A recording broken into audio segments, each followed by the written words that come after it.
నేను ప్రీతి బేబీని కలవడానికి వెళ్తే తను చూసారు ఎలా ఫేస్ ని హైడ్ చేసుకుంటుందో. నమస్తే అందరికి, welcome back to Shourik Samantha vlogs. నాకు ఆర్తి అండ్ మౌని కలిపి 2 టీ-షర్ట్స్ అయితే గిఫ్ట్ గా ఇచ్చారు. అందులో నాకు ఈ టీ-షర్ట్ అయితే చాలా బాగా నచ్చింది. ఇవాళ నేను ఉమేష్ కలిపి ఫుడ్ తినడానికి వెళ్తున్నాం. అక్కడ నుంచి నేనైతే ప్రీతి బేబీని కూడా కలవడానికి వెళ్తాను. ఫస్ట్ లో అయితే టీ-షర్ట్స్ వేసుకోవడానికి అస్సలు ఇష్టపడేవాని కాదు, బట్ ఎప్పటి నుంచి అయితే జిమ్ కి వెళ్తున్నానో అప్పటి నుంచి టీ-షర్ట్స్ వేసుకోవాలనిపిస్తుంది. నాకు ఈ టీ-షర్ట్ ఎలా ఉందో కమెంట్ చేసేయండి. సో అలా క్రిస్పీ చికెన్ కి అయితే వచ్చేసాను. ఉమేష్ కూడా ఆల్రెడీ ఇక్కడే ఉన్నాడు. ఇంకా ఇద్దరం ఫుడ్ తినడానికి లోపలికి వెళ్ళిపోయాం. నేను మాక్సిమం రెస్టారెంట్ సీన్స్ ఏమైనా ఉంటే ఇక్కడే షూట్ చేస్తాను. అంబియన్స్ అండ్ ఫుడ్ కూడా చాలా బాగుంటుంది. యాక్చువల్ గా రీసెంట్ టైమ్స్ లో ఉమేష్ నాకు చాలా సపోర్ట్ చేస్తున్నాడు. సో ఉమేష్ కి నా సైడ్ నుంచి చిన్న ట్రీట్ ఇద్దామని తీసుకొచ్చాను. సో వాడు ఇష్టంగా తినే చికెన్ బర్గర్ అండ్ కొన్ని చికెన్ ఐటమ్స్ కూడా ఆర్డర్ పెట్టేశాను. ఉమేష్ కూడా గొప్ప సరదాగా ఉంటాడు. అలా యాక్టివ్ గా ఉంటే ఇంకా బాగా వర్క్ చేయాలనిపిస్తుంది. రీసెంట్ గా Aarti house warming reels edits కూడా అన్ని మనోడే చేశాడు.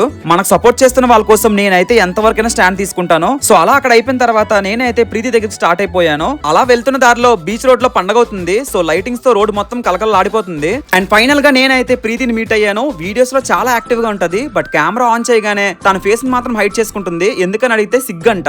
అండ్ బయట చాలా హ్యూమిడిటీ ఉండడం వల్ల మేమైతే ఇంకెక్కడికి వెళ్లకుండా బీచ్ దగ్గర కార్ లోనే మాట్లాడుకున్నాం. యాక్చువల్ గా నేను తనని మీట్ అయింది ఎందుకంటే మేము ఎప్పటి నుంచో అనుకుంటున్నాం మంచి ప్రాజెక్ట్ చేద్దామని, బట్ ఇద్దరికి అవ్వలేదు. ఇంక ఇప్పుడు ఆ టైం వచ్చింది కాబట్టి కొన్ని స్టోరీస్ డిస్కస్ చేసుకుని ఎలా చేయాలో మాట్లాడుకున్నాం. అండ్ తన హ్యాండ్ మీద కూడా కొన్ని డివోషనల్ టాటూస్ వేయించుకుంది. అవి కూడా చాలా బాగున్నాయి, బ్రేస్లెట్స్ లాగా. వీడియోలో హాయ్ ఎలా చెప్పాలో, లైక్ చేయమని ఎలా చెప్పాలో నేర్పిస్తుంది. అండ్ గైస్, మేము ఎలాంటి టైప్ ఆఫ్ కాన్సెప్ట్స్ చేస్తే బాగుంటుందో కమెంట్ చేయండి. నచ్చితే అవి కూడా ట్రై చేద్దాం. సో అలా అయిపోయాక అక్కడ నుంచి ఇంటికి స్టార్ట్ అయిపోయాను. నేను స్టార్ట్ అయ్యేసరికి లేట్ అయింది కాబట్టి ఇంటికి వచ్చేసరికి ఆల్మోస్ట్ టైం అయితే 12 అయిపోయింది. హ్యాపీగా వెళ్ళి రెస్ట్ తీసుకున్నాను. సో గైస్, ఈ మినీ బ్లాగ్ లో ఇంతే. నెక్స్ట్ మినీ బ్లాగ్స్ లో మళ్ళీ కలుసుకుందాం. Until then, like this video and don't forget to subscribe my channel. Bye guys.